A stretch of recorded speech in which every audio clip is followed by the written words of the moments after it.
I've seen this video about Manipur, and frankly speaking, I feel sick in my stomach. I feel disgusted.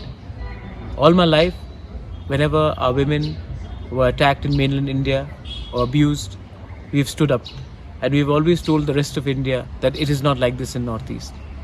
But today I feel for the first time in my life ashamed that this has happened in our backyard.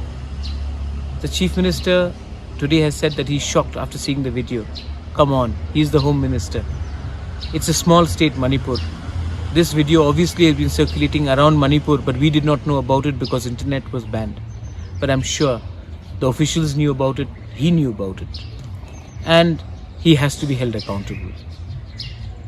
You know, all this time we've been hearing that the police has been taking sides, and this video shows that that allegation is not untrue. The Prime Minister has spoken today, the Chief Justice of India has spoken today, but we need to speak up also. I think time has come for heads to roll. And the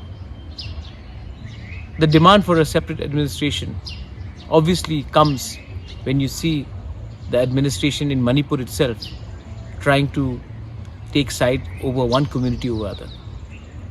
I am sorry that we did not speak out earlier. We should have spoken out a lot earlier, but the internet was banned. We had no idea. We were told something else. But we, as Tipra Motha, the Tiprasa indigenous tribals, are with you, my sisters. We are with all of you all, and we'll stand with you.